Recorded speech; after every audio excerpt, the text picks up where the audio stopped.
Oh, yeah. Did you? I'm not on camera. Somebody left their glasses. I was in Addison, which is west of Yeah, I've been back to Great Lakes for a long time. Addison. There's a lot of road back there. I've been home.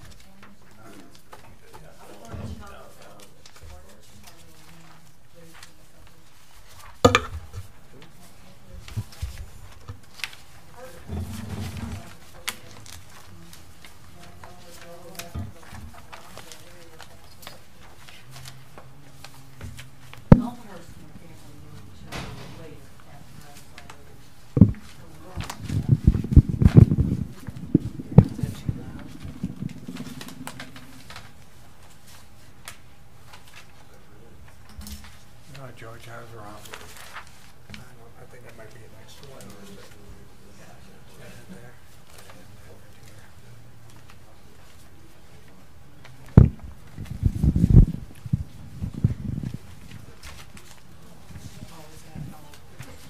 Is that yours? Amy, did you get them on? The microphone? Yeah. Okay. Thank you. This we are Green. Yeah, we were like 15 minutes from O'Hara, but it took about an hour actually to get there. Yeah. Are these people from Great Lakes? Yes. Oh. Should I, maybe I should go get my phone in case she. Well, that's why I asked, is just she be coming? running late. She didn't say she was not. Yeah, but we have for Jay, so. No.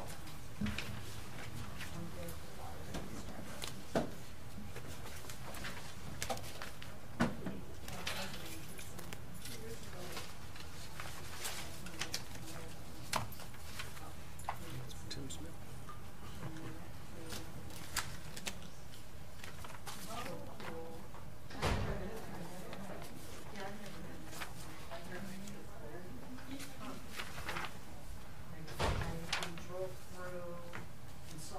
Are you close?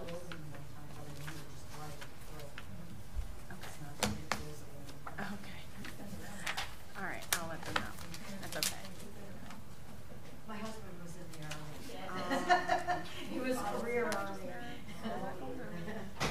So, yeah. That's fine. Well, my parents liked to travel.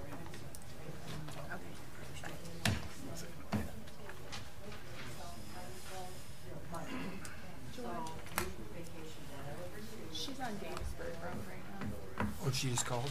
I just called her. Oh.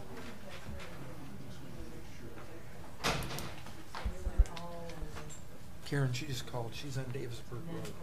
Should we wait 5 minutes? Okay. Just so you folks know, we're going to hold the start of the meeting for about 5 minutes. Our recording secretary is on Davisburg Road, and she's just running a little behind. So.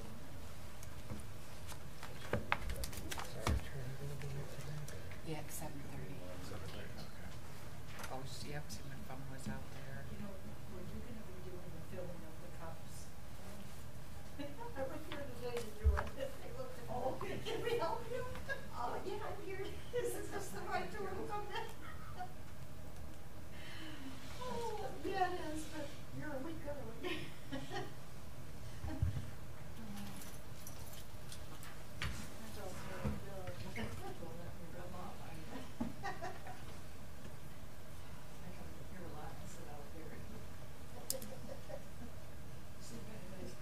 I'll probably meet you here someday.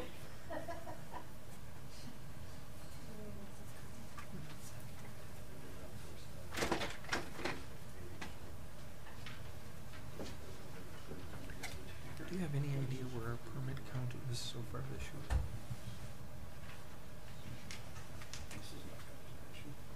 I would Yeah. check. About 7:30. I wasn't here the last one. She said it was going to be 2.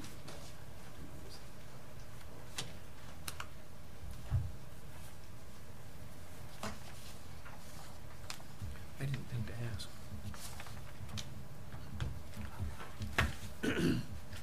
The number count for Oh, yeah. I just wondered where we were in relationship to where we've been.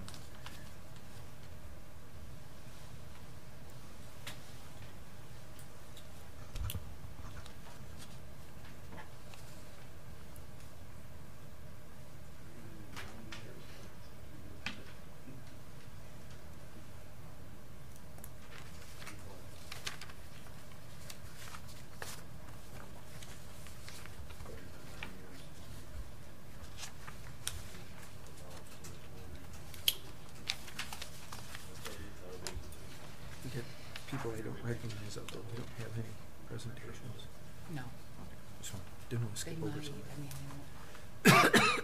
not that I'm aware of.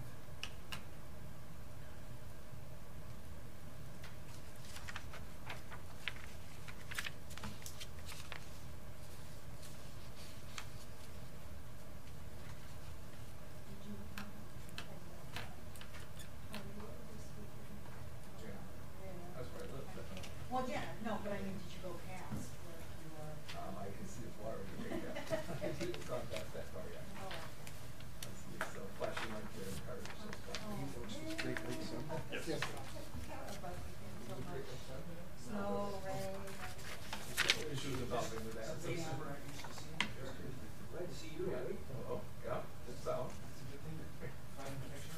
I've seen these pictures of Kim, Woodland Protection Center. I mean, you're busy up until, yeah. So, A couple I busy understand, days. this is a neighbor's Time for vacation. area.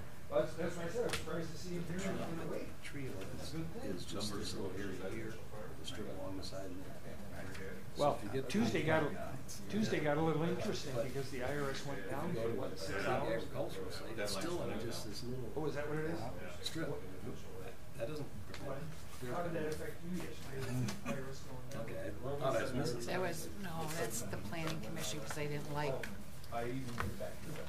Yeah. Oh, it didn't affect much, right? Give us an extra day. Now it's non-residential. Yesterday. well, it's residential, or that's what they passed. The planning commission. Right. We have 3 choices. You can do both, or Is it? none, or one. Need two. It's non-residential, that excludes agriculture as well. Yes. So it's only commercial or, Right, commercial. that's easy. Well, you know what it does, instead of going project by project and saying, okay, this is what we want you to do, you know, we'll have it, the idea was we'd have a solid, you know, platform for it. And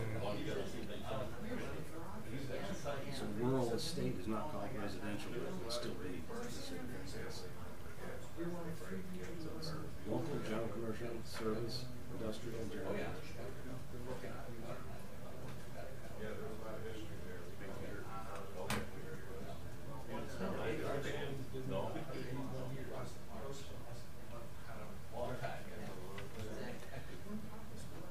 put a 1 year, I thought an idea for putting a 1 year like limitation on it, and going back and looking at it, because there was some concern with people thinking, well, what if it hindered a business from coming in, you know, or something like that. You know, my thought was with a large project, You can't outguess that. you know, that could be, you know, someone might come forward and say, I was thinking about a large project, but the way this is written, it's, you know, so I thought if we put a limit, you know, your review on it that way. It tells you how many trees you gotta put in for the ones you take out.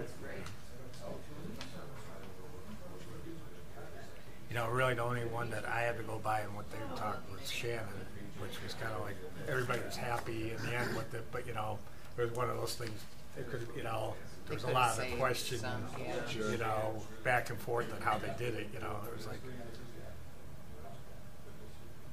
Just north of the township on North Holly Road, they're clearing a bunch on the right-hand side for, something's going in there. Oh, They it's, might take it down all.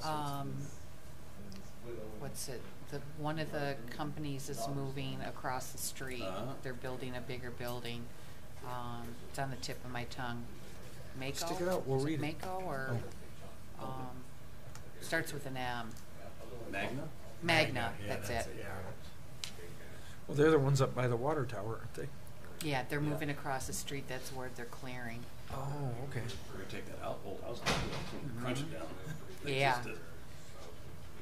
Yeah, they're basically just Strip, yeah. stripping the land and start over. There's a lot of big, I didn't realize all those big trees were there until they cut them down.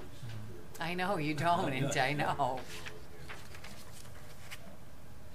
Well, if you want to see something that's been cleared, look at the parcel of land on Dixie Highway I-75. Oh, yeah, It would be the southeast corner. yeah. Those people that had that home built back in the woods, they got all those windows. I said they better have curtains. Now they do.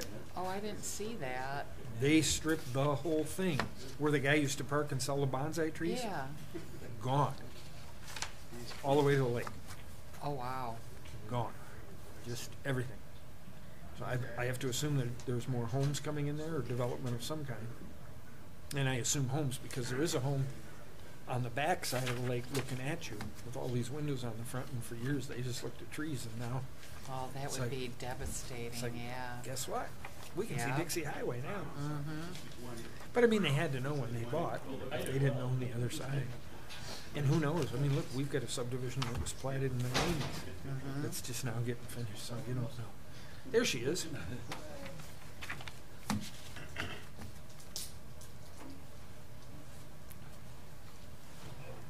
She could at least walk like she was in her mind.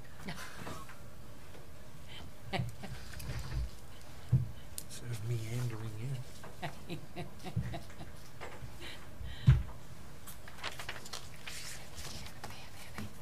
Courtney, just let me know when you're ready. The recorder's going, so So we're set? I say go for it. Okay.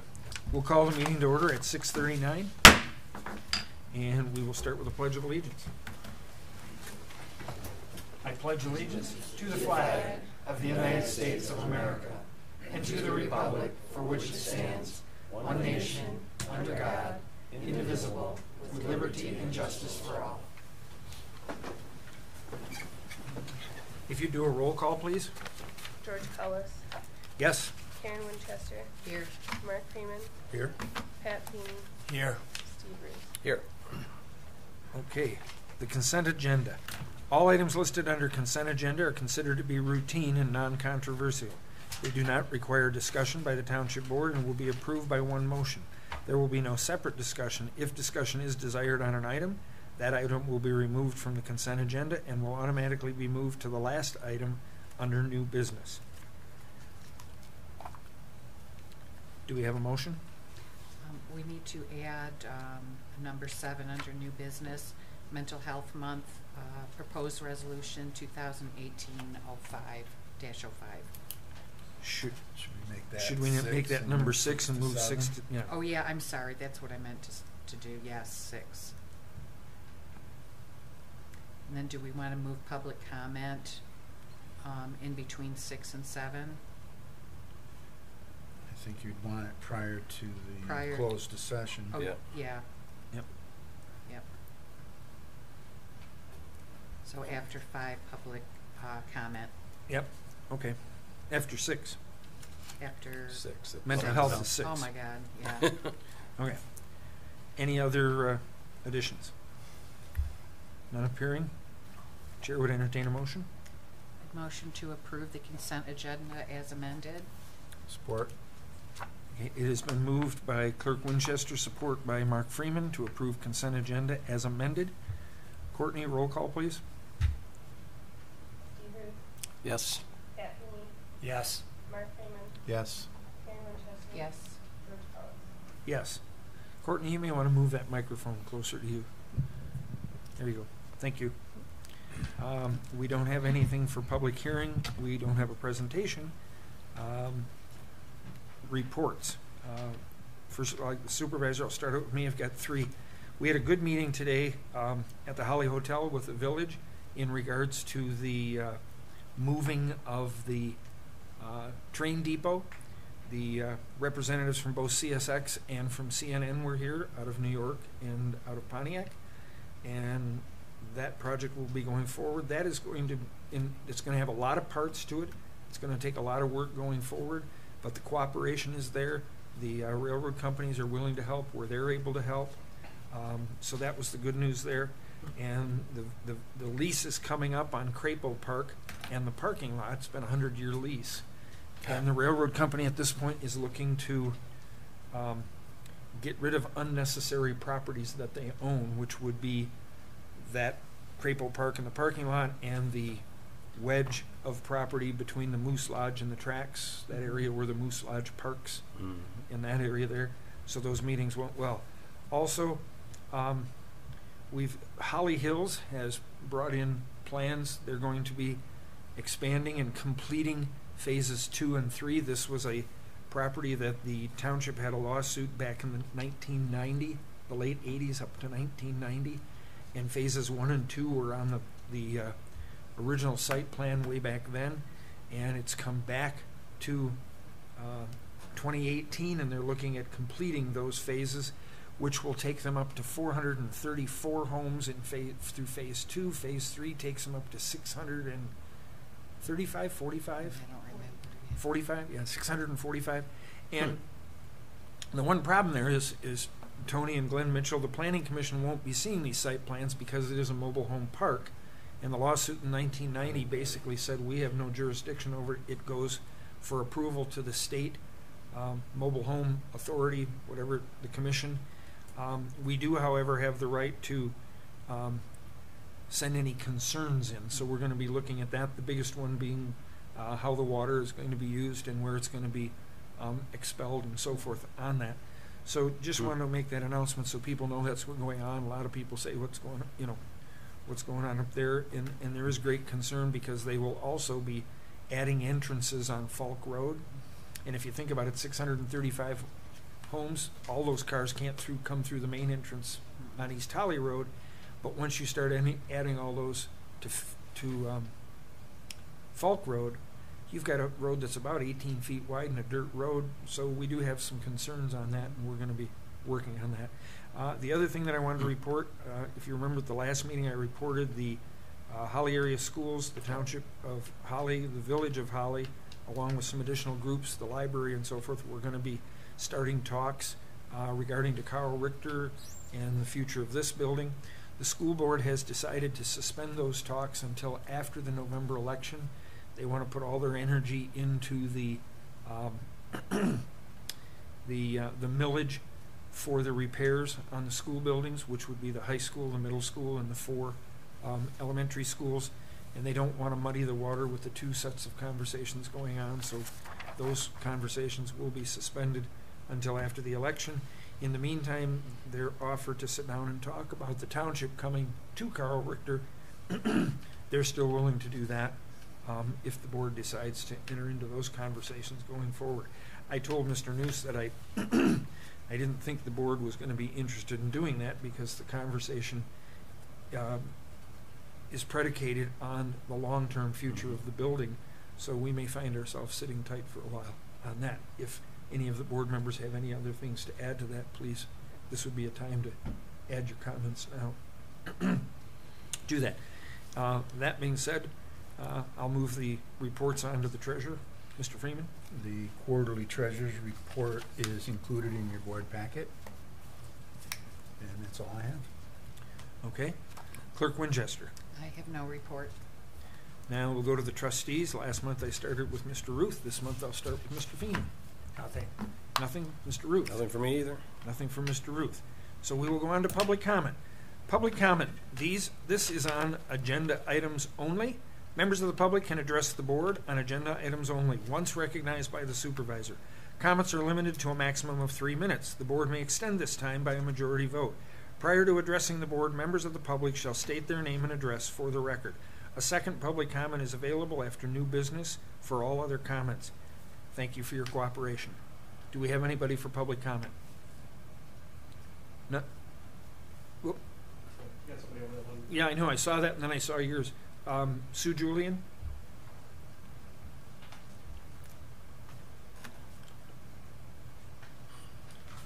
Sue Julian, 3505 West Radley Lake Road. Yeah, you want to move that microphone to you so we get... Or I move to it, Yeah. one or the other. One way or the other, sure. Thank you. I'm pleased to see item 5 on the new business agenda, certified local government, because I understand that that has to do with a requirement of the State Historic Preservation Office, and it with regard to the Waterworks building and other potential historic sites in the area. The SHPO, State Historic Preservation Ordinance, has been contacted twice already and indicated that they're interested in renovation of the building, but that has fallen by the wayside over the years. So I'm pleased to see that you're taking this up again on the agenda. If I can be of any help. Okay, thank you. Thank you. Now, Mr. Engelberg, did you have public comment, or were you just letting me know she had public comment? Okay. Do me a favor, wave at me as I start getting close to time. Oh, wait a minute, then. If I need to, I'll turn the timer on. There you go. Tony Engelberg, 115 Coxhill, Chairman of Holly Township Planning Commission. I was going to basically reread into the record what the statement I made last month about the Woodlands Protection Ordinance, but instead I wanted to bring up our master plan that was unanimously approved by the Planning Commission and unanimously approved by this board. Page 52, under General Goals and Policies, goal number 1, community character. Develop and promote Holly Township's diverse, desirable, and unique rural character as a place to live, work, and play within its abundance of recreational opportunities. Goal number 2, maintain the abundance and quality of natural resources and vital ecosystems within Holly Township. Goal number 3, land use. Make decisions and plan with an understanding of the township's economic and environmental positions in the region, placing use in appropriate areas where services and infrastructure are available, and how the use contributes to the community image and a vibrant mix of housing, business, and recreational opportunities. Moving on to the next page, goal and policy guidelines, community character. Develop and promote Holly Township's diverse and desirable and unique rural character as a place to work, live, and play. It references developing and enforcing zoning and design guidelines that reflect Holly Township's unique historic small town and rural character. Moving on to page 54, which is, to me, the most important thing of all this. Under partnership strategies for natural feature protection and preservation, number 5 directs us to, quote, establish a woodlands ordinance to protect our natural areas, the quality and character of our community, and to promote environmentally responsible development within Holly Township. That is in our master plan that we all voted on. And I'd like to thank you all because about a year ago, you authorized us the money to go forward with this in the first place. And it's been spirited, and the vote to send this to the board was not unanimous, but I would like to think that even in the dissenting opinions, those opinions were taken into consideration because the ordinance in front of you is far less restrictive than the original. And so we have a 1-year mandatory review. That doesn't limit us from reviewing it in 3 months if there needs to be a review, but it requires us in a year to review. And it requires you to direct us if you feel that we need to make changes at that point in time. So I guess I'm asking you guys to please respect the work that we have all put into this over the last year and give the ordinance a chance. Thank you. Okay, thank you. You had 10 seconds left. Oh, considering I hadn't rehearsed it, I'm impressed. Thank you. Okay. Is there anyone else for public comment? Mr. Mitchell.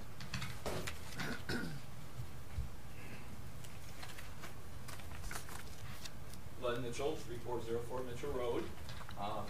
Longtime owner of property in Holly Township, and I did not get involved in this as soon as I should have when we first talked about the master plan, so I apologize, but I've not seen a groundswell of support for this woodland ordinance. It's 11 pages, fairly complicated. We have exempted different things, and respectfully, Tony, we just disagree on this quite a bit because I think this is a taking of property rights when you can tell people they can't cut the trees by the property they purchased and pay taxes on every year. And although I understand and I like to keep trees, I love trees, I probably planted more trees than anybody else here, but I've also cut down more trees than almost anybody else here in this room. And I know that they regenerate. They're not something that are irreplaceable. And a lot of times the trees that are existing are either in the way of what you want to do or can be moved or replanted, and we still end up with a beautiful place in Holly Township. I don't think we're seeing a big issue where we should be limiting people, and I know we've taken several things out to make it more palatable, but it's still very restrictive, and I'm not sure when you get down to it, we've ever addressed how costly it is both for the individual when they do want to cut trees, how restrictive the time would be, or how you have to get permits to actually cut the trees, you have to actually survey, know what trees are there, what sizes they are, what type of trees they are, and you're limited to what trees you can replant with. So lots of restrictions in here, and I think it would be very selectively enforced, and when somebody doesn't like something next door to them, that's when they're going to come to board, and then you're going to have a problem with enforcement. It's going to be a problem with enforcement is who's going to enforce it, who has the knowledge to enforce it, and what you're going to accept, and when they do their own, when they try to do their own survey and what trees are there or not there. So I really have not been very happy with this. I think the township does a very good job of a lot of things. We have a lot of trees, and I like to see them kept, but I don't think this is the right way to go. I've always said that we should be more proactive and actually be more positive and encourage people to plant trees or do the right thing with trees, but to actually restrict them, cutting them, I think is the wrong way to go. It's again saying no, no, no, instead of being positive about something. I think the site plans are where we're supposed to actually deal with that to a large extent, and replanning and suggesting what they should be doing. And I'm not real experienced in that, but that's where I think it's more proactive to say in your site plan, you need to replace, you need to put things in. And I think most businesses and individuals want their place to look nice and will plant trees. I don't think we have to tell them what kind of trees they can plant, how big they have to be, and which ones they can cut. So that's my few words on that. George, as far as the township library, I'm the president of the library board, so I just want to comment that we like to work with the village and the township, but we don't see moving the library. If that's been out there a couple of times about moving the Richard campus. It's just not practical. We're in a pretty centrally located spot where we're at, and even though it sounds like a good thing, I'd like to work with them and be together, it's probably just not practical for us to do that, at least for the foreseeable future. So that's a few words on that as well. Thank you. And Glenn and I are still friends. So just so I understand, Glenn, yes. You're still going to be a part of that conversation, though? Oh, yes. Definitely. Okay. I wasn't sure if you were telling me you weren't coming. Okay. Good enough. All right. Thank you. Is there anyone else for public comment? None appearing. We will close public comment and we will go to the old business. And the first thing on old business is the proposed code of ordinance amendment. So that we clarify this for you, we have there's kind of three ways that we can go on this. There is in your packet two. One is Planning Commission recommended adoption of the non-residential woodlands ordinance, which pertains to commercial property. Then we do have the proposed woodlands ordinance, which they didn't pass but was put together by the planner. And I tell you that because we did authorize the funding and that work was done. So these are the two that are in front of you. I will say this, as Mr. Mitchell said, that this ordinance that comes to us now is a change from the original ordinance that was out there. The idea was to be a little more proactive. It, as you see some of the pictures that are in here, it talks more about protecting the outer perimeters, which protects that look from the road. One of the concerns that I had with the first ordinance and even this ordinance is our ability to enforce it because of the limited staff that we have. My other concern is, and I had asked the Planning Commission this back when Commissioner, was it Moody? Mooney? Yeah. When Commissioner Mooney was there, I had asked for specific report on what the actual cost would be for the inventory of trees. For those of you that don't know, there's a list of trees that you can't cut and a list of trees that they don't care if you cut. And if you've got a large 40 or 80 acre parcel, you have to go through. You're only allowed to cut 10% of your trees based on what kind they are. At some point you need an arborist to kind of go out there and go, this is good, this isn't good. That was my bigger concern on that. Unfortunately, that report never came back to us. So we never heard what the actual costs of doing those. I know our planner said there are companies out there that do that. They come in and inventory the trees so that you know what we're looking at. So those are only my only comments. I will say the one thing, the difference between these two ordinances, and Mr. Mitchell brought this up, was he said that's what site plans are supposed to do. Understand on residential properties, we don't get a site plan. We do get a site plan, but it doesn't go before the Planning Commission, so you don't have that opportunity to talk about all that. We simply get a drawing and it goes to our building inspector and it goes that way, and it is controlled by the ordinances that currently exist. On the commercial properties, Mr. Mitchell's right, those come in front of you as a site plan, and you can happen that. I do know that we've also, I would imagine most of us have seen all of the clearing on the piece of property on North Holly outside the township in Grand Blanc Township. And one of the, that's up in the industrial area of Grand Blanc Township, and one of the buildings that's currently, as you're going north on the left side of the road, is building a new facility across the street, a larger facility.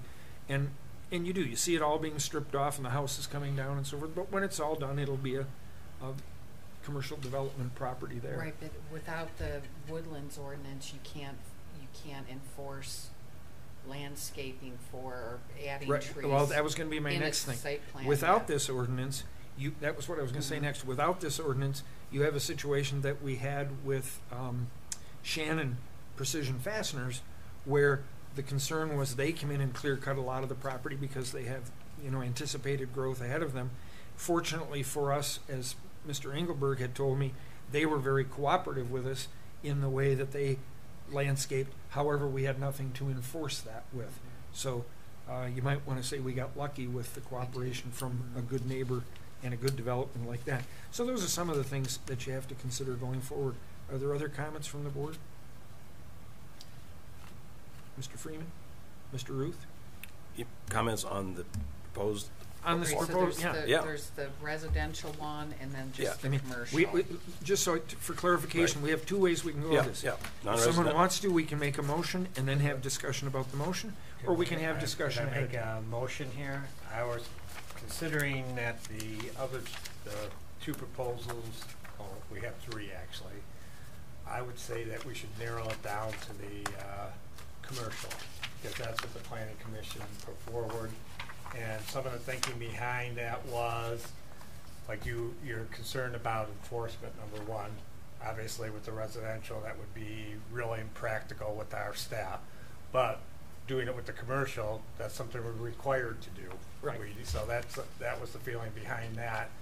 And I just kind of feel that the others were talked about and debated, and they were pretty much discarded because we didn't think they were, were going to float, to say the least. So I'd make the motion that we just consider the commercial end of it. Is your motion to consider passing it?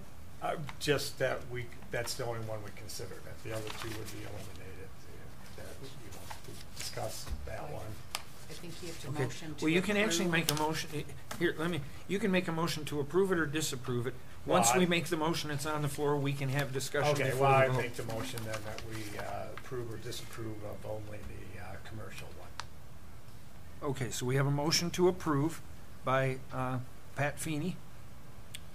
Is there a second? You said approve or disapprove. No, he said approve.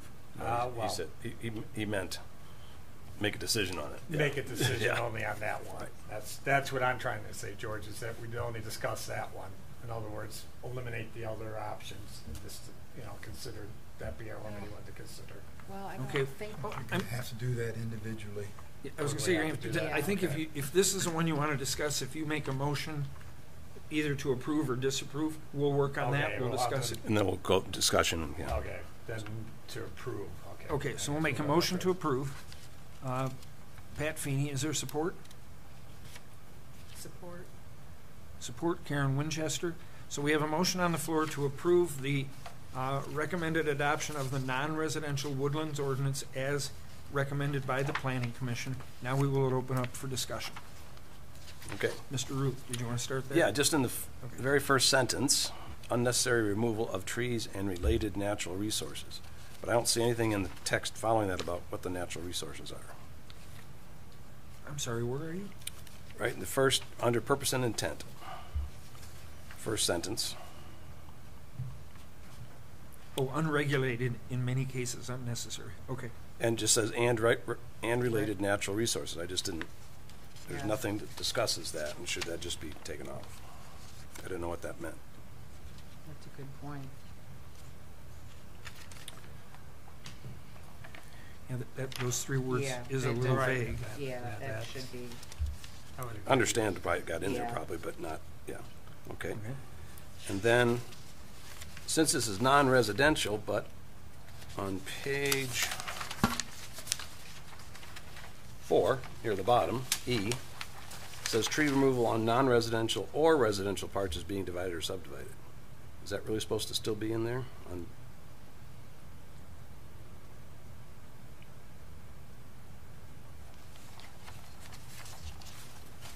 Oh, I see what you're looking at.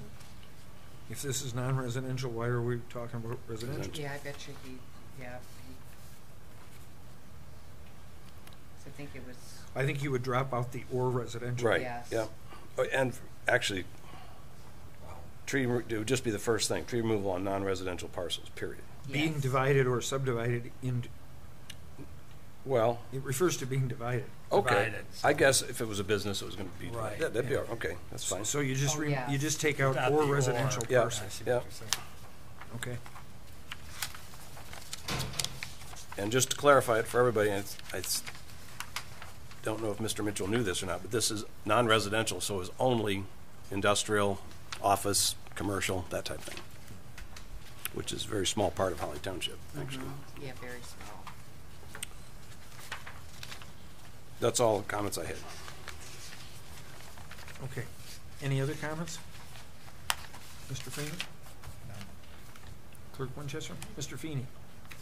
I guess the only thing is that is kind of give an idea of what, not all of us obviously, as Mr. Mitchell pointed out, but some of us were thinking is that when we were looking at this proposal from the idea that we don't want to see a subdivision come in with no control over what's going to happen. I mean, not trying to stop them, just trying to basically, have some control over the way it will look. And right at the moment, the argument could be made, but we don't have that. Well, the idea is we were looking to the future. So it's not one of those things where we had anything on the table that we were responding to, although the original idea did come from the fact that there was some clear cutting done at the Renaissance Festival. That got the people thinking. I believe this is a good way of protecting ourselves going forward.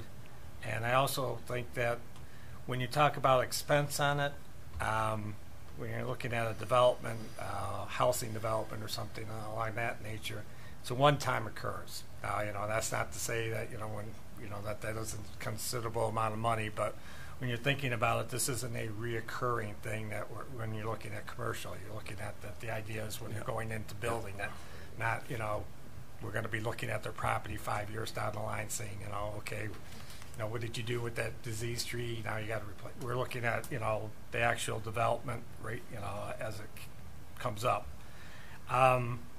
I had some of the same concerns originally with the enforcement. That's why and property rights, and that's why. And I thought we'd be playing a catch-up game if we entertain the residential end of it. You'd have somebody that it's a done deal. They already cut the tree down. It's basically we're kind of punishing them going back. And plus, just getting back to, I think people have a right to do what they want on their own property.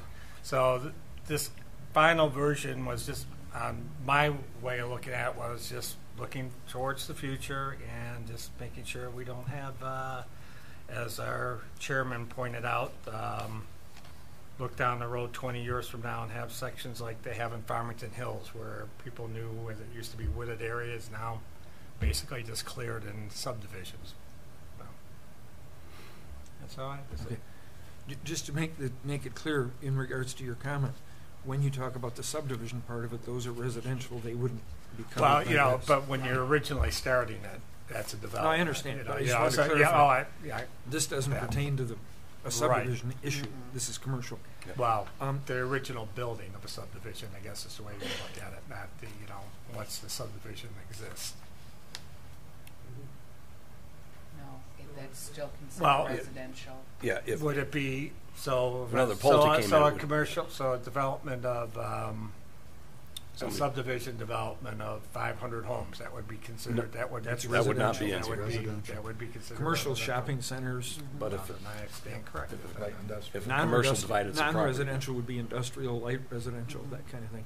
I will say a couple of things. I did have a conversation with our planner from McKenna, Mike Dean, and as Mr. Engelborg pointed out, our master plan calls for that protection and calls for it in there. The other thing is, as was said, this does give us the teeth to enforce on new development coming in. And the one thing we do want to consider is the fact that with the ORV park coming in over there on the Dixie Highway corridor, we are working currently with Groveland Township and with Springfield Township on a possible overlay district, which will be coming to the boards later, to protect that corridor. That's a historic corridor there. The fact that it looks rural when you're in the middle of so much growth and so forth. And that's actually going to be talked about later when we look at certified local government, and I'll get into it then as well, as far as the zones that are considered. So I just wanted to bring that up, that's another part of it, and that's when you mentioned the Renaissance, that's where that clear cutting was out there on Dixie Highway. So those are a couple of things that are there. Did anybody else have any comment?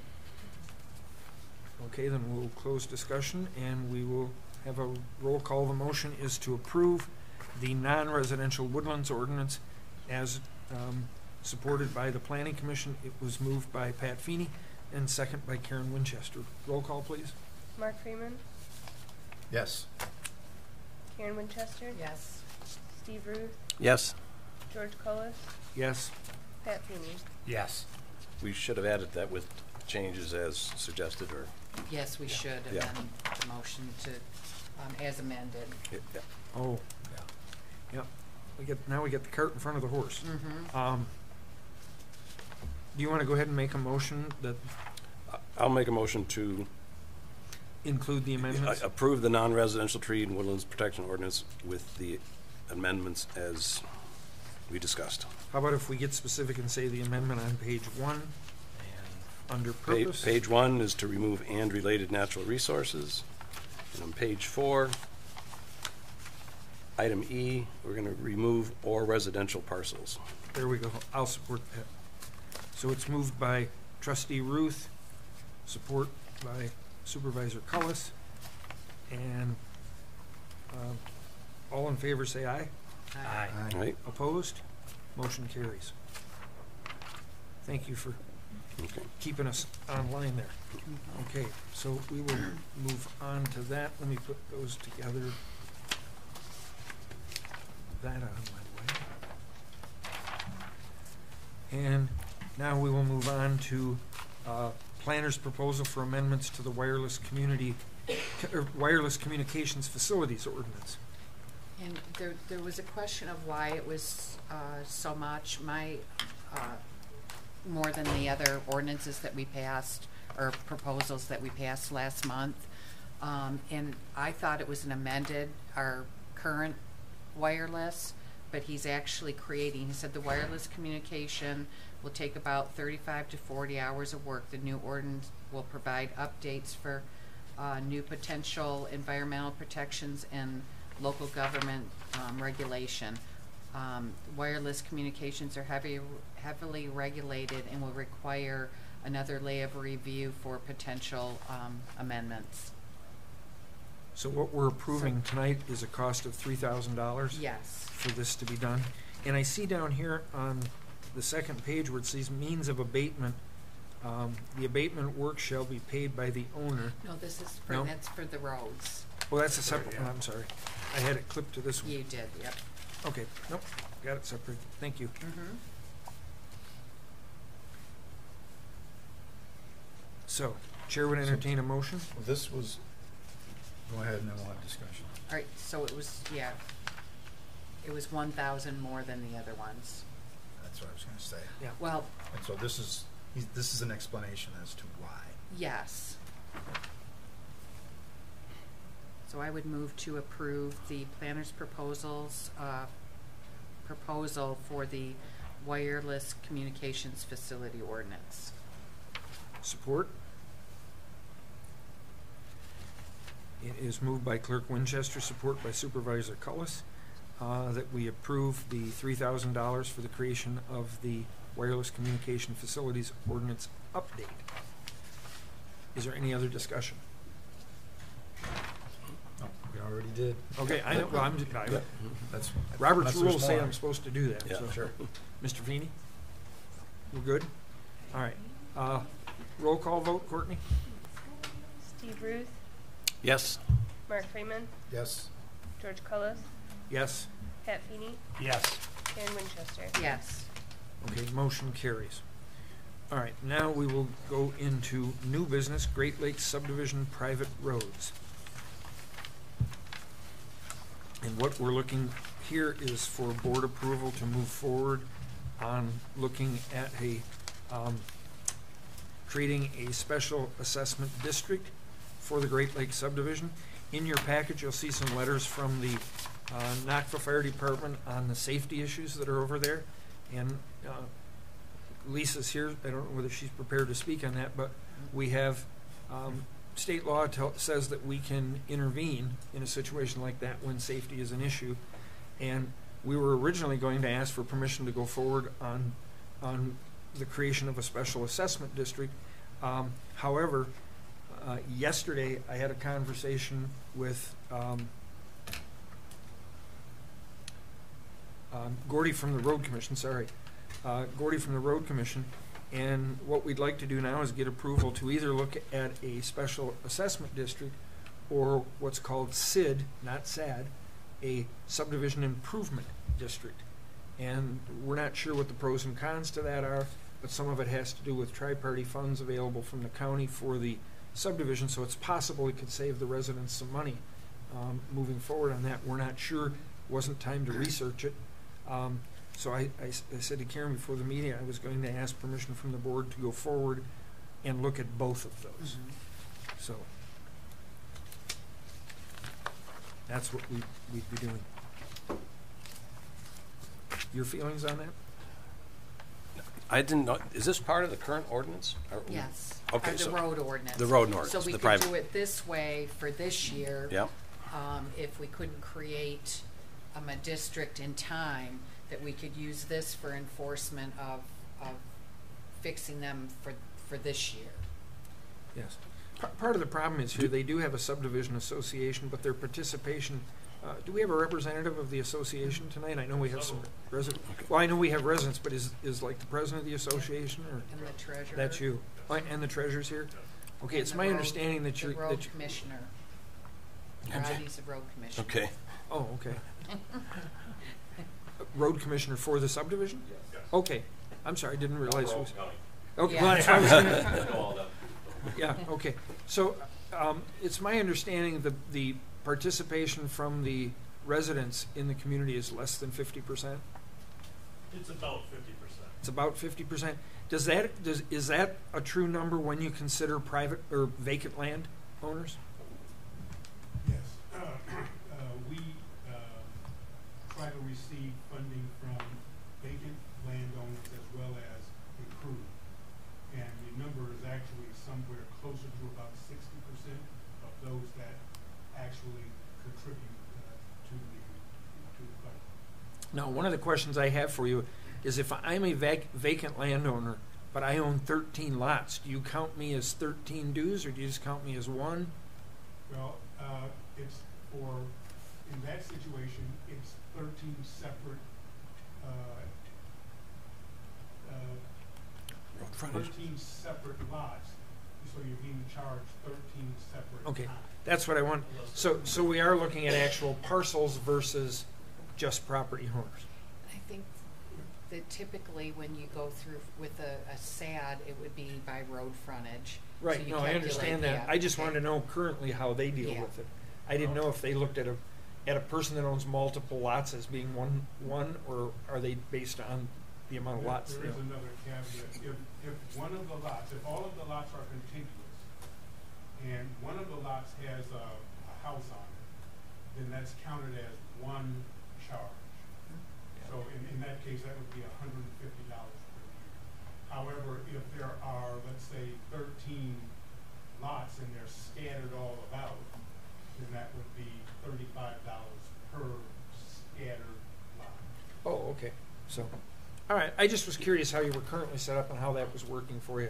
As we look at this going forward, we'll probably sit down and have some conversations with you to see how this will work for everybody. We were not aware of the SID program until yesterday, and I got just some little bits and pieces, and I said this could be something we need, that is at least worth looking into to see if maybe it's a better setup for your community than the other one is. So tonight, what we're asking is just permission from the board to go forward on this project. So just a consensus to Yeah, move pretty much a forward? consensus. Yeah, I'd say I mean, it's- definitely it's- that we bring it, and then bring it back Yeah, to the board sure. for, So you currently don't have a road maintenance agreement between, a separate type of maintenance agreement on the roads with all the, With the property owner? yeah, yeah. No, we're relying on an appellate court case in 1996, Bowen versus Buckton Fur Hunting Club, where the court said multiple users of an easement have to pay for the maintenance Mhm. of the easement. That's basically what it is. So if you're using if you're jointly using roads, then you have to pay in proportion to your usage for the maintenance of the roads. And the problem you've had for years is not everybody that complies. Correct. right? And what are you gonna do? Yeah. And there's no teeth to enforce it. Right, and we were winning every time we took people to small claims court, but then they realized that if they transferred that to the higher court, then we would have to hire an attorney. Oh, yeah. So, You spend more money than you get back. Well, and the bigger concern for us at the township, as these letters support, is the fact that we can't get emergency equipment in there, and it becomes the safety of the greater good. Right. So that's why we've agreed to put it here and look at it and work on that for you. Mhm. Any comment? Any other discussion? So do we want, so the general consensus is we're gonna Continue. work forward on this, Yep. move forward on Yes. this project? Okay. So I will move that over to the pile. Put that on my desk and we'll start working on that. Okay, so next we go to the offer to purchase of parcel number 0128303002. I will turn to Treasurer Mark Freeman. This is a parcel that the township received just recently through tax forfeiture. If you're looking at it, we've already received an offer that was basically for $0, which the board refused. This is now a second offer for $5,000. So I'll discuss the pros and cons of this as I see it. And again, I'll preface that with that when I'm speaking about the pros, I'm not advocating to pass it. If I'm speaking of the cons, I'm not advocating to vote against it. I'm just putting that information out there. So I want to make sure all board members are clear on that. Okay, first and foremost with this parcel, obviously it has very irregular shape to it, and it has very limited frontage on Grange Hall Road. So I see it as being still worth more than $5,000, but at the same time I have to take into consideration of what kind of a buyer would be interested in this piece of property. And that's very limited because it doesn't have a lot of use as it exists on its own. And so then I see it primarily as having value being combined with a contiguous property owner. So now if that is true, now you've reduced your clientele down to 2 or 3 clients that have contiguous property line and would purchase it. The one to the north on Fish Lake Road would have such a very small amount of frontage attached that it seems unlikely to me. If I could interrupt you just for a minute, because you're talking about that parcel. As I look at this picture here, this is the photocopy from the plat map. At the top of it, as you said, it's only, in fact, it's not even labeled, it's about it looks like it's showing about 52 feet, but 28 of that is the road. Who currently owns that road, even though it's not physically there, it shows it on this map? Who currently owns that road? Is that part of this parcel or part of the, It's part, is it part of 001 or 002? yes, but it's It's It's access. not a mandatory requirement. I've already looked into that. That does not have to be put in. That was intended to connect to the development behind it. Right, no, I understand that. My only question is, does that road belong to 01 or 02 currently? Looks like it goes right along the property line, doesn't it? But Goes in. is it a dedicated road or an easement? It would have been an easement, but it's, if you read, and we read this before, I don't think we have it with us now, it's not required. So in other words, It's a proposed easement. it was proposed. So in the event that we accepted this offer, then that is from the owner, this offer is from the owner of 001. And their intent would be to combine it all into one parcel. So the owner of 001 owns the property where this road is drawn in? No. But it's actually isn't it the real estate company that, the listing company is the one that is I guess my question is, offered. if the road is actually there as it shows on this map and it's got meets and bounds not. description, it's not. No. That was my concern, because I was going to say you wouldn't be able to conjoin the two if there's a road sitting in the middle and this doesn't show that it belongs No, to I one reviewed parcel or that. the other. That's not required, but that was in the original site, that was part of the original site plan. And that site plan has expired. And the overlay that was passed has expired. So what looks like a road then actually probably belongs to 001 from a property standpoint? I would imagine the property line is Split down the middle? split down the middle. And then because they each would have been, they each had it as an easement. Oh, okay, I just was curious. Go So ahead. this is an offer for someone else to, not for us to purchase, but This is a real estate agency. We own the property, that- we got it back for That taxes. represents. Okay, got it. The owners of 01. 01. Okay, well, of course Which they- is Genesis Credit. Right. And they're offering $5,000? Correct. And I have in front of me an assessed value from the Oakland County Assessor, and that assessed value is $65,460. Yeah. And we obviously know, Okay. seeing they It's a lot. include, trying to think of how they describe it, but it gets a bonus assessment because it has frontage on Grange Hall Road. Yeah, which is 111.48 feet. Okay. So the values on Hall Road, So the you rest of could, it. you could But technically put absolute- a I think- small commercial building of some sort on that. Yes, that's possible, Mm-hmm. but serious issues with parking. Mm-hmm.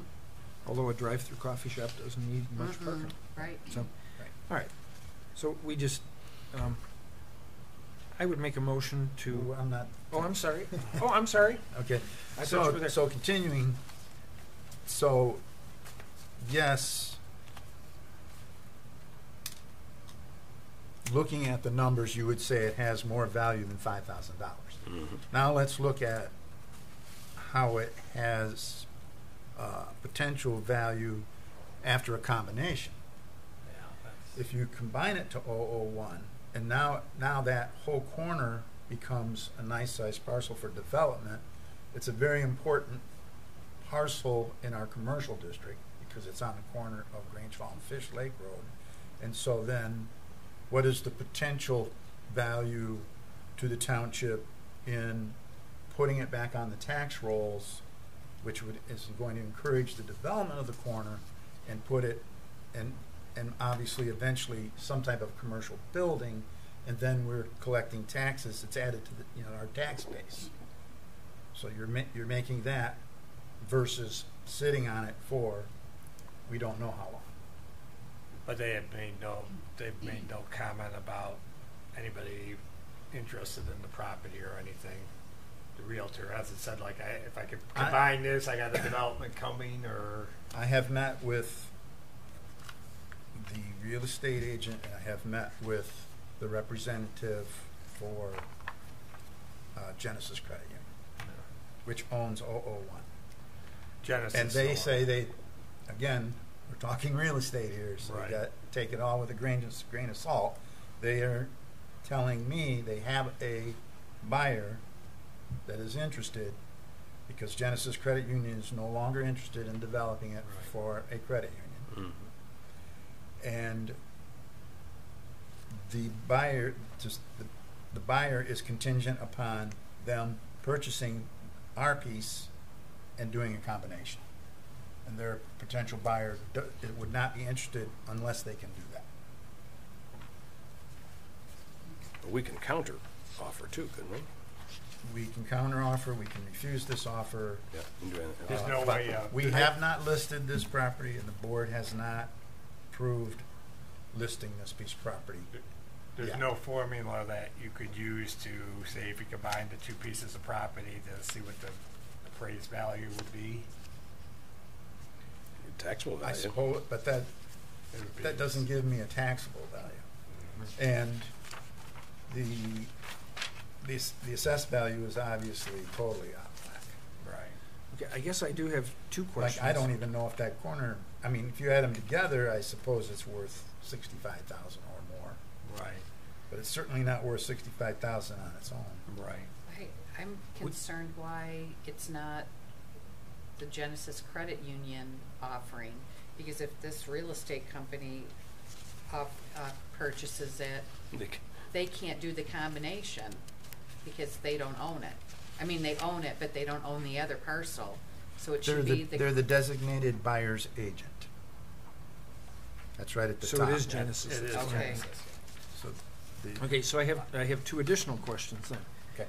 We have not announced publicly that this property is for sale, therefore, the property owner of 0010, which has 650 some feet connected to that, nor the property owner of 014 are aware that it's available for purchase.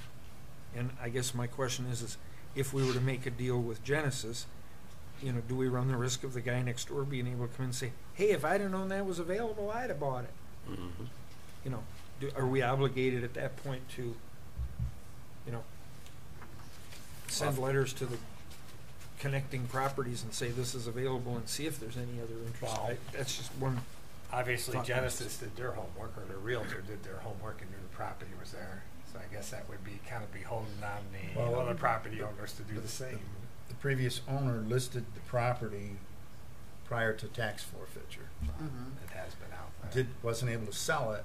Right. What do you list it and ended for? up, I was just going to say, do you know what ended it was up- listed for? No, I don't. No. I guess when I'm looking at it, from the perspective you were saying about the development of the corner, which I agree, that would make a bigger piece of property in that if we knew, I guess, from the realtor who it was, because I guess I wouldn't have a problem selling the property if I saw the development coming.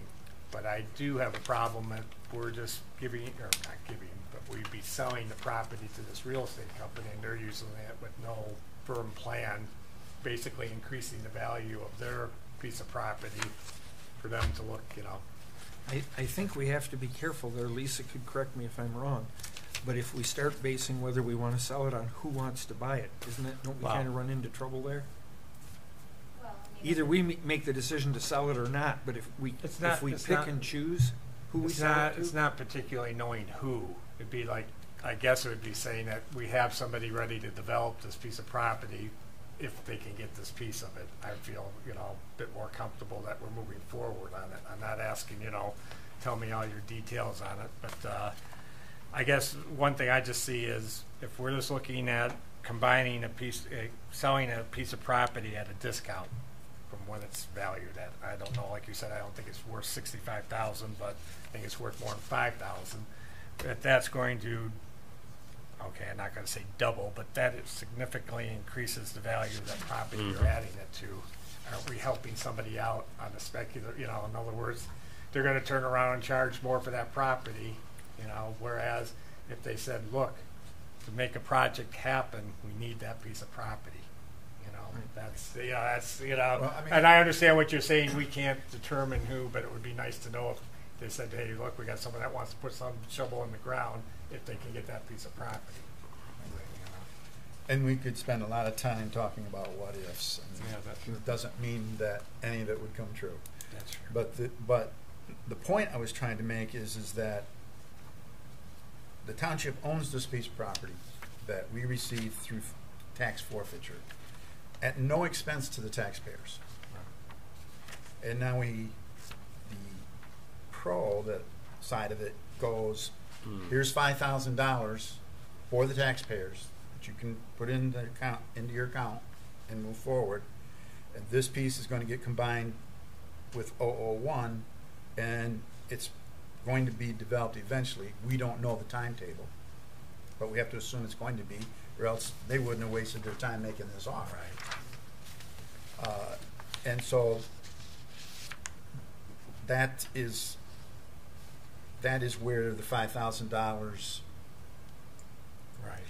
looks like it's more than it would have been, because as we discussed before, the owner of 001 could have gone to the land sale, could have paid the delinquent taxes and got it for less than $5,000. But they didn't. Lisa, do you have any comment on this, one way or the other? Well, As far as I've not seen any documents, and this is the first I've heard of it, so it's really hard for me to offer an opinion. But I mean, have you considered getting an appraisal to find out the value of this property? other than the one that I brought up from the tax roll, no. But what I just meant, were there That's any the long legal? game. The long game is the board votes to have it listed. If you're going to have it listed, then you're going to have an appraisal done, and then you're going to list it, and then now you're going to have it listed through our real estate agent. Real estate agent's going to get their commission. They don't do anything for free.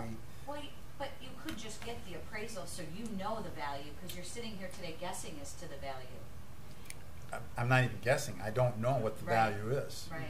Right. I know the value certainly isn't $65,000. But when it's attached to the other one, then it becomes very valuable. Then the value Then you of that increase that. increases.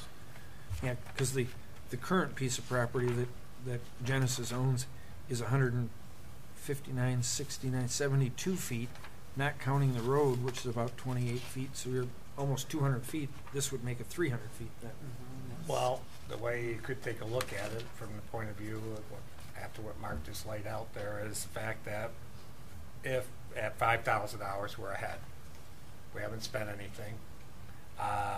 We've increased the pot, making a piece of property and what we've already planned in our master plan as being our commercial area, making it more desirable, in the long run. And I guess we could be criticized by someone saying, well, you're enhancing the value of someone's property, but then on the other hand, we could say we're enhancing The tax base. the tax base, number one, and we're also following through with our master plan and developing a commercial area. And that would probably be a good step in doing it by giving a lot that would be of bigger size. I guess at this point, I would look at it and say, the original offer of $1 we would have been ahead of the game, but that was kind of a ridiculous amount, $1. But at 5,000, hey, if we're meeting some goals, future goals on it, why not? I mean, it's a very odd-shaped piece of property, and I mean, going through all the process and that, it just seems a lot of time-consuming when, in the end, we're probably going to come back to the same situation. I guess you could be courteous and offer, to the person next door, but once again, Genesis did their homework, and that's, anybody else could have done that. And you said it was listed at one time, so that obviously the property owner next door would have just as ample opportunity to buy it too. I would, I guess I would be inclined to say at $5,000, if, you know, it's meeting some of our future goals on there, I would be for that myself. I guess my comments are that that'll add, if the credit union's one buying it, sounds like they are, that adds a huge amount for their resale of the property. And they're gonna pay, they will pay more than 5,000, so we ought to counter with something higher and set. I wouldn't have anything against higher, Yeah, but I just yeah. don't think we're, you know, worrying about the exact value. I guess when you No. come down to it, it's not worth, you know, I don't think it's worth the effort, to be honest with you. It really, Yeah. Pardon? I think we should have it appraised. I was gonna I say, mean, it even, it boils down to this. You have to have it appraised as one big lot, Right, though. if you accept, well, no, 'cause we don't own that. Well, Right. but you're Right, gonna that's figure what out I what was they're gonna, saying. But it boils down to this. You can flip it right now and you've only had it 60 days, 90 days, and you're going to get $5,000. Or you can go forward through conventional methods, and you're going to start spending money. And that's no guarantee you're going to sell.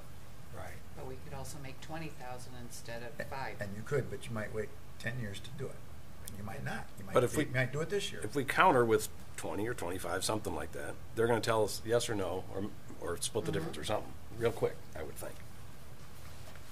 And we just do everything we talked about, but I'm gonna put a little bit more money in the fund. I mean, it's well, definitely worth 5,000 to them, holy cow. It's co- yeah, I would like to make a commercial. Yeah. motion It's that we get an appraisal on the property so we can make a decision going forward as to what would be the best thing to do. I'm just not comfortable with shooting in the dark, not knowing what the actual value is. That would be my motion. I would support.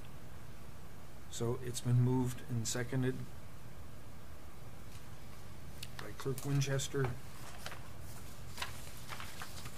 that we get an appraisal on 0128303002. Is there any further discussion? Yeah, I don't see what the appraisal of that single piece does us. And if it comes in high, they're gonna say, I mean, what are we gonna do if it comes in $60,000? Not do this set 5,000, or I just don't see what, unless you know the value of the whole thing or what it adds to that 01. But that's like I was saying to Mark, you'd have to have some kind of formula, put it together, and nobody's going to do that because you don't own the The property. appraiser's, so yeah, that's, appraiser's you know, not gonna give very high, because I don't think, Right. because Well, I mean, either way, the board is still going to need to vote on whether to accept, counter, right. or reject Yep. this offer, because that's on the The agenda. board could vote to table it, pending on Could this. vote to table it, yes. Okay, I'm just looking at our options. Yep. Any other discussion? We have a motion to get an appraisal on the parcel, 0128303002. Roll call, please.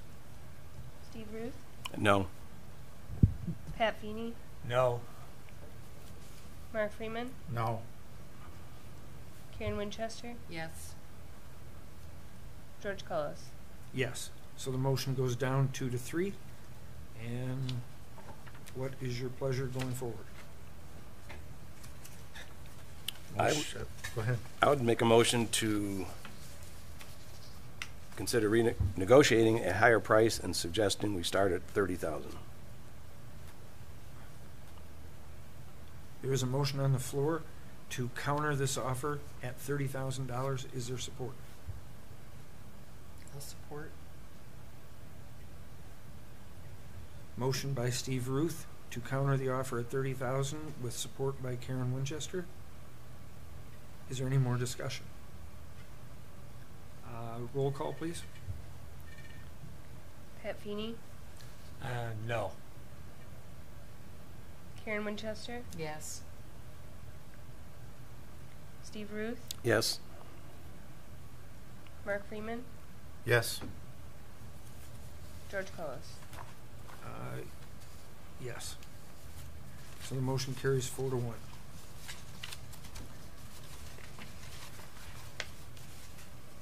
I'll buy it for 5,000. I was sitting thinking, I'll buy it for 6. Let the bidding begin. Yeah, Yeah.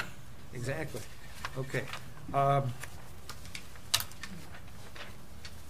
Proposed code of ordinance amendment on solar facilities. Karen? No, that would be Patrick. Oh, Patrick, I'm sorry. Oh, this is one from the Planning planning commission. Commission. I'm sorry. Right, it came before the planning commission. Basically, what came up was that of recent times, there had been some interest in the township in putting possibility solar farm or facility in the township. Obviously, this is a trend across the country. You're seeing, I'm sure you've seen along the freeways. If you get up near Lapeer, you'll see along 69, you'll see. And we were explained to us that we need to come up with some rules on it. What we did is we went through and took some basic rules from other communities that already have dealt with this, and we tweaked it a little for our own.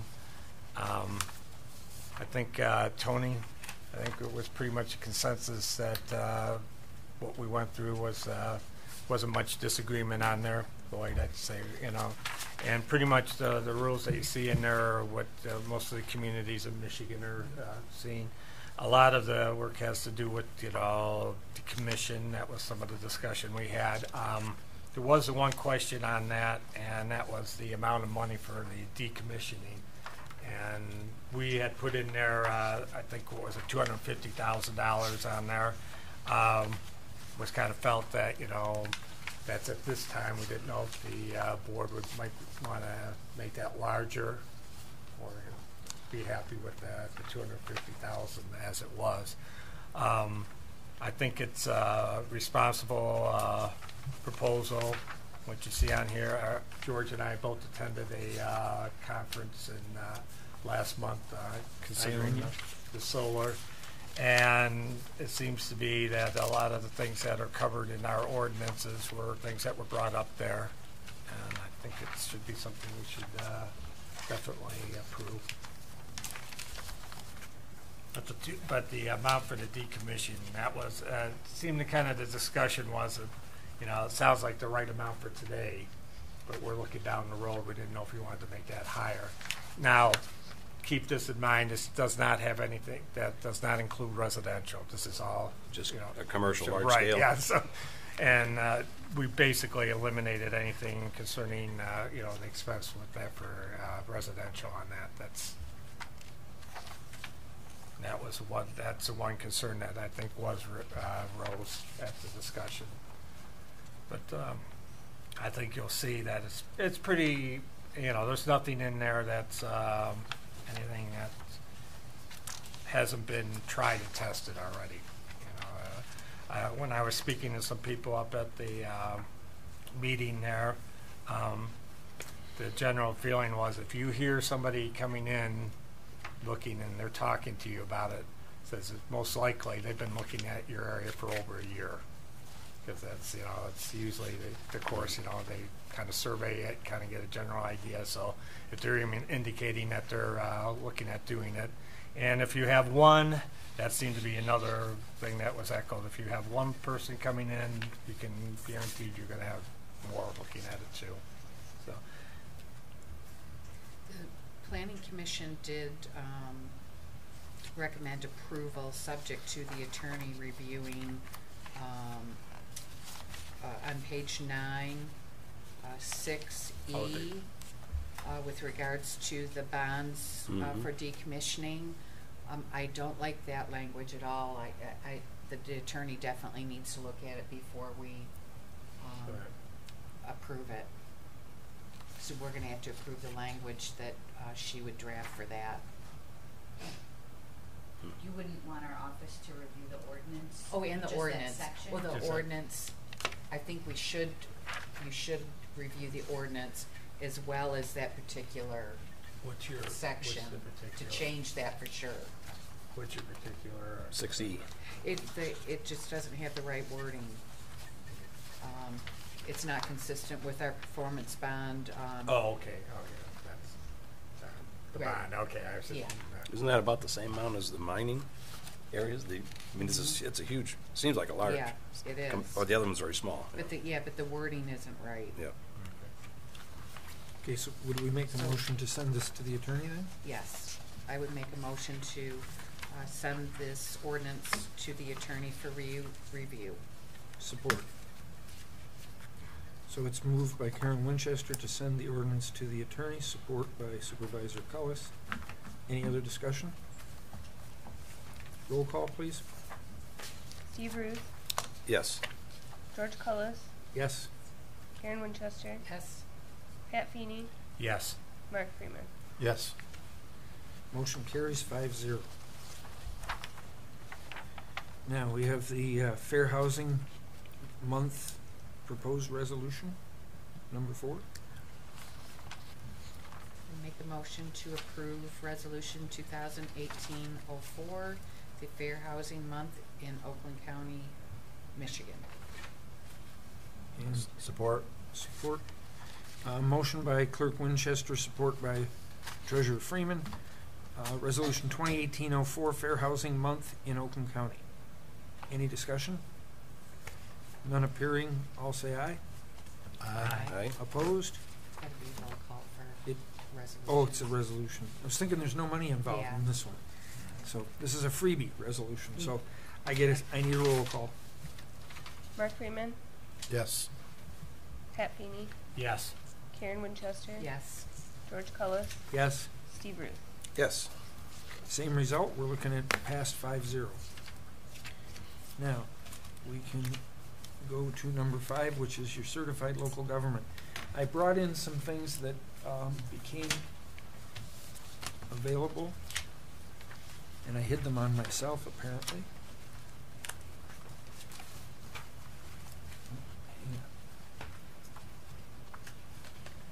There it is. The certified local government, I had a meeting in Lansing with Amy Arnold, who is from the SHPO office, which is the state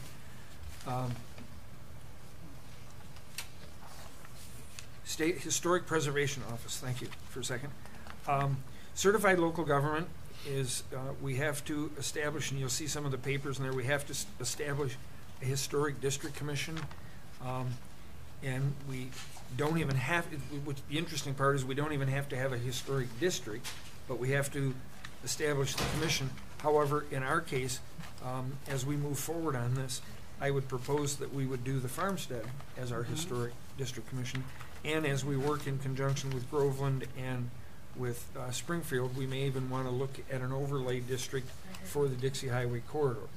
But the most important part of this is we want to get this into place, and I'm looking for board support to go forward on setting this up, because it makes us eligible for grant money. Now, the grant money that's available, they get money from the feds. They have to spend a certain percentage of that, and it's a 60-40 split, and you're going to love this next part. They're having a hard time giving away the money. So much so that because they had to spend it all last year, that the government entities that put in for their grants ended up not having to do any matching fund because they had extra money that they couldn't give away, so they gave them 100%. So anytime somebody tells me I got money I have a hard time getting away, my hand goes up. So I brought this back. I said, let's put it on the agenda, and I want to move forward and develop this application that we need to fill out. All of the information is there. It wasn't in your packet because it came to me as Amy sent it. I got some of it off the website, and then there's a couple of examples of other communities and what they've done as they put it together. So if it meets the board's approval, we will work at completing this. You heard Sue Julian said she would help us go forward.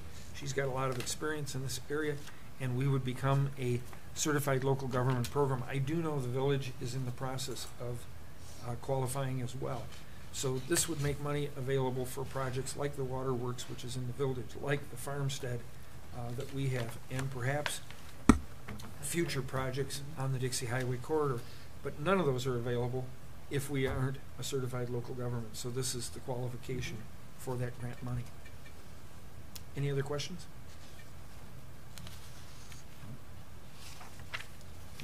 The board's feelings on it? Please proceed. Yep. I would move that we proceed with becoming a certified local government. Okay. Support?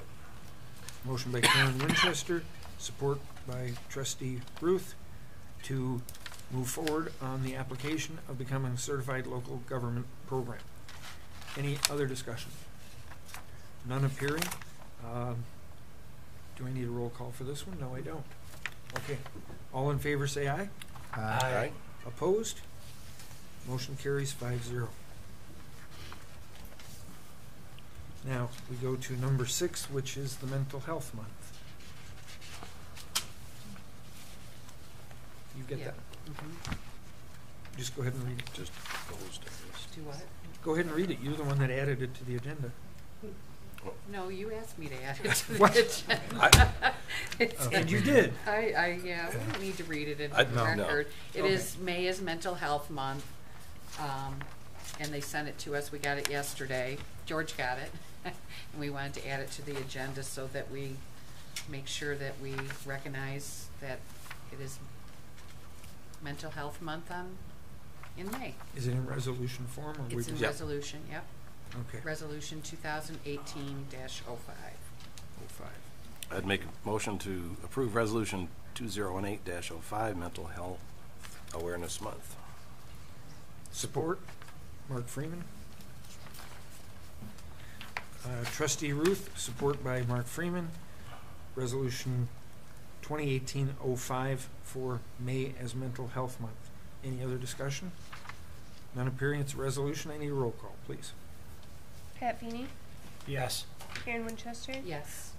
George Cullis, Yes? Steve Ruth, Yes. Mark Freeman. Yes. Motion carries 5-0. We will move on to public comment. Is there anybody else for public comment at this time on any topic? This gentleman's been waiting patiently all evening. Ian, if you'd like to come up to the microphone, give us your name and address. Thank you. My name is Ian Shetron. I'm not a resident of Holly Township, but I'm a resident of Flushing Township, which is 7525 River Road, if you do that.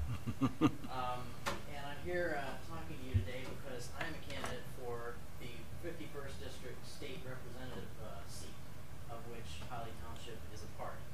And That seat is currently served by Joe Graves, who is term limited. Served by Joe Graves, Yep. exactly, who is term limited.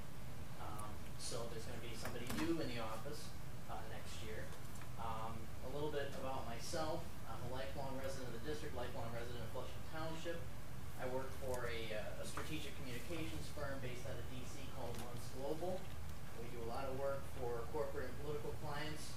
It's really just a fancy way of saying that we tell people what to say. But the very first thing that I do in my job is I listen to people. I listen to what people are saying and find out what they're thinking, what they want. And for the past year, I've really been trying to listen closely to what people want and need in our area. And I've come up with a few objectives that I really think, first, that people are really asking for, and things that I think we can get done, and that there is support for, and there will be support for next year. And the first is getting rid of the income tax hike that was passed back in 2007, which raised our rate from 3.9% to 4.35. And at the time, it was sold as a temporary increase. Now, as so often happens with things in politics and government, things that are done on a temporary basis become permanent.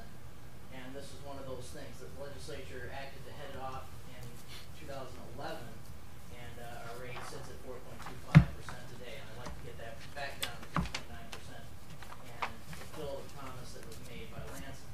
The second is the pension tax, which so many people who are retirees now were not expecting to be paying, and something that a lot of people work their entire lives expecting, not having to pay, having a certain number in mind.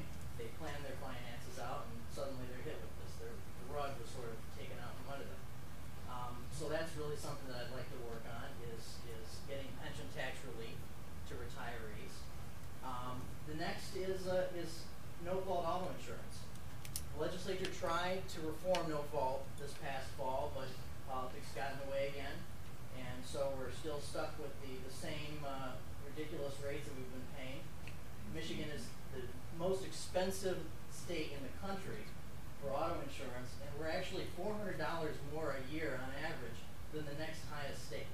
So it's absolutely ridiculous, and there are things that we can do about it, and it starts with going after the PIP costs, the personal injury protection costs, which are actually driving the rates higher.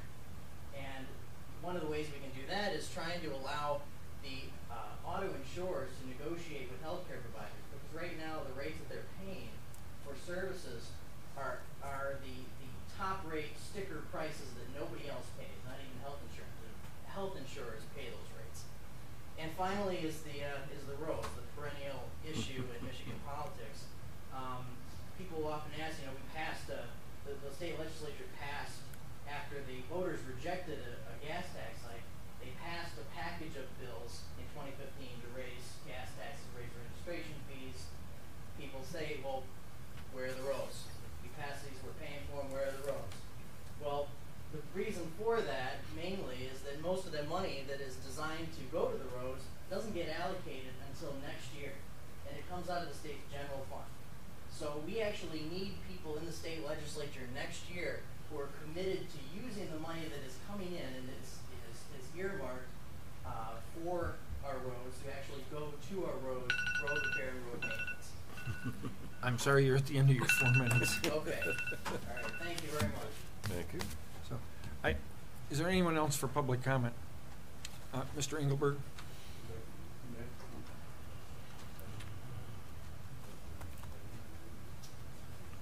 Yeah, Antonio Engelberg, 115 Coxhill. Thank you guys for passing the Woodlands ordinance.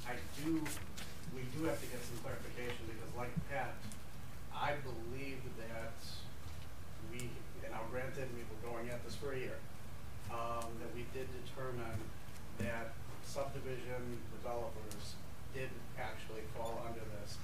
Now, once the sub was built and people started moving into the houses, we, at this point, would have lost control because we don't have anything for residential. But I believe, because one of the things I remember bringing up was that we don't want somebody coming in like the Pulte did, clear-cutting an area and then pulling out, leaving us with no recourse to get our forest back. So I think we need to get some clarification on that. And if I'm wrong and Pat was incorrect as well, that the subdivisions did not fall into it, then I would like to get onto our planning commission agenda just to review our how we would process subdivision bills. Because I think there's a 144-acre parcel on Grange Hall it's been for sale for a while, but that's going to be a potential.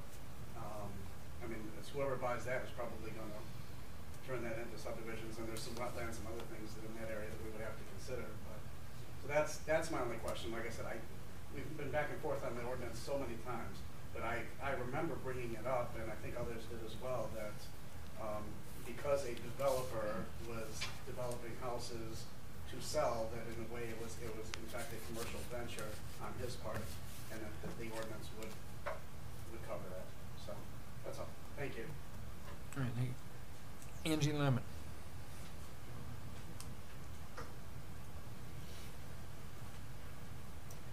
Angie Lemon, 116 College Street. Excuse me. I'd also like to say thank you. I've been going to these meetings. I think it's been actually over a year. Started out at the fire station on anyways, there was a lot of people at first that were involved in all of this. And the whole thing started surrounded by your own up north, Oakland County. And that's why I'm glad you at least, maybe you didn't do the residential, but at least you did the business part of it. Because I don't think anybody in here really wants like a Farmington Hills or Flint or whatever. I think we would like to stay like it is up north in Oakland County. Thank you. Okay, Mr. Julian.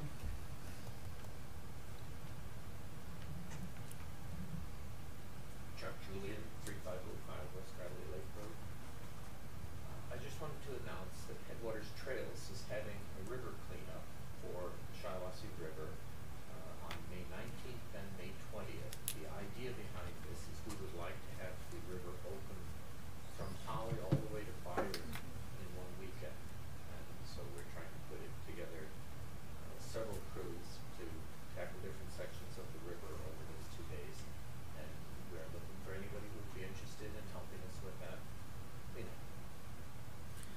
that can be a fun weekend, jumping in the water, cutting some trees, hauling pretty logs cool. out, picking up some trash along the way. We appreciate if you would get that a formal announcement of that to my office. We will put it on the township. There's a township supervisor Facebook page, and I'll put it on that page for you. Try to get and our out. webpage. And we can add it to the township webpage as well.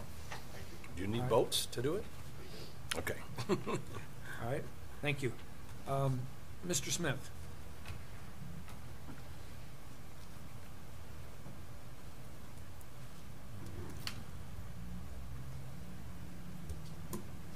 Good evening, everyone. Tim Smith, 14525 North Valley Road.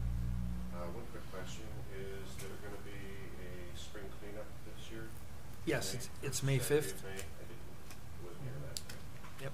My other comment was on the property that was selling for $5,000. I would have bought it, just to hold the bank to their toes. They're going to pay more for it, and I think an appraisal helps from a bargaining position. Even if you start at $30,000, you can't back that up with anything. And the appraiser for $350 might make you $20,000 or $25,000. It's a worthwhile investment that gives you something you can lay on the table and say, here it is. We'll negotiate with you. Just my experience. Thank you very much. Thank you. Anyone else for public comment? Before we move into client-attorney privilege, I did have one question for Ian. You were talking about the roads. I didn't know if you have any position or any solution to the Act 51. One of the things that a lot of people don't realize is now that all this money is being collected for the roads through the additional road tax and so forth, Act 51 and the way that money's dispersed, I believe it's 38% to county roads, 38% to local roads, and then 38 and 38 is 20, is it 24% then to local communities? And one of the problems is, and we all love the state of Michigan, we've all been up north at one time or another. If you go up north, their roads are beautiful, which is a good thing, but they get so much money up there that they're doing overlays on roads that aren't so bad. And in the meantime, where all the heavy concentration of people are, wherever all the heavy concentration of traffic, the pot is much smaller. I know the division of the last $175 million that came out of Lansing, just to put this into perspective for you, out of the $175 million statewide, Oakland County received $7 million for their roads.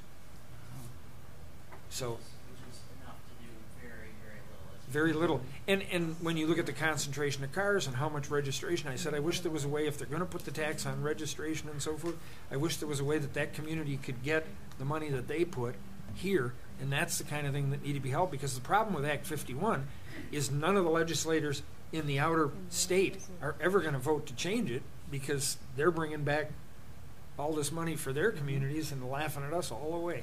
Right. And, So. and that is a big issue with Act 51. A lot of people bring that up. The fact is that there needs to be a little bit more local control of those dollars, and we do need to take into account population a little bit more when we parse these things out. As you point out, there's so many places up north where. Well, and it can be done. We have traffic studies. We know how many cars travel the road. You know, one of the reasons we've had so much trouble getting attention for North Holly Road is the fact that it's 14,000 cars a day, and then you turn around and you hit Walton Boulevard that's got 70,000 or 40,000. And so it does make a difference as they go through that. So, and then the other thing too is, and you never hear anybody want to talk about this either, weight limits on our roads and these weigh stations for the trucks that go through. That's another issue. That's hard on the roads when these big heavy trucks come through there. Yeah, we let trucks on our roads that almost no other state allows, and that does cause a big problem here. We want trucks, we want freight to come through Michigan, but it can't come at the expense of everybody else. Nope. Can I say one more thing? Sure. Which is in relation to this. The RTA I know is a big issue in Oakland County too, and I just wanted to say that I'm strongly opposed to any kind of RTA initiative that includes the northwest quadrant of Oakland County, because I don't have to tell you that you guys aren't going to see any of that. Oh, we already know. It should be called the tax grab. Just for those of you that don't know, the RTA is looking at going on the ballot, and it's a 5-county initiative or 7? Well, it depends. I mean, Depends on how they finally put it together when they put it on the ballot. Yeah. But the bottom line is, population-wise, the closer you get to Detroit and the metropolitan area, they have the votes to outweigh the whole northern part of Oakland County, the rural areas. They want to add 2.5 mills is the projected number I saw. 2.5 mills to each household and collect this tax for this regional transit authority, which is what the RTA stands for. And to put that into perspective, we operate our local government, Holly Township, on 1 mill. Yeah, that would be. And they want to take 2.5 times the tax we pay here and put it toward roads down there that we're never going to see. And Right. not just toward roads, but toward this regional transit authority. So it is a big concern. Brooks Patterson has been barking for years that we would opt out, that we don't want to, so the legislator changed that rule. And it's my understanding now there isn't an opt-out option. That's right, you can't, individual municipalities. So everybody in the north part of the county could vote no, and it could still pass. And it That only would went be- down the last time by 18,000 votes. It was a narrow defeat last time, and the thing is, the only thing that will actually change any of that, the ability to opt out, is another act of the state legislature to go in and say, okay, municipalities can say no to this. Yeah, so there are some Yes, very I big think issues that's what on the needs to table happen. going forward. Mhm. Mr. Pardon? Shetron. Mr. Shetron, I appreciate you coming out tonight. I know Mr. Shetron is the application to run closed? It's the 24th. It's the 24th, so I know at this point you are one of 3 people running. I appreciate you coming out this evening. And whoever gets elected, we look forward to working with you. Joe Graves' office has been good to work with, and I appreciate you taking the time to come this evening. At this point, I would go to item number 7 on our agenda, which is closed session for attorney-client privilege. I need a motion to enter into that. I would make a motion to enter into closed session to discuss attorney-client privilege communication. Motion by Clerk Winchester. Is there support? Support. Support by Treasurer Freeman. Roll call, please. Steve Ruth, Yes. We're still in session. Thank Mark you. Freeman, Yes. George Cullis, Yes. Karen Winchester. Yes. Pat Feeney. Yes. So it's 5-0, motion carries. Let's take a 5-minute recess before we go into closed session. What?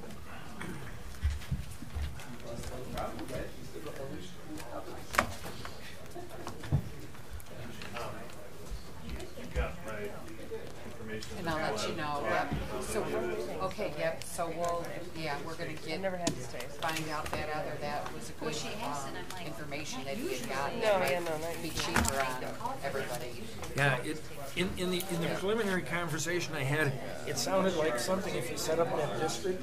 Don't make sure with me, I don't know because yours is more of an association maintenance thing, but if you set up the district, it sounded like the money that the property owners pay would have a matching process. So I Might as well don't try to know see. if it's a 50-50 split, but I thought, hey, if we can get in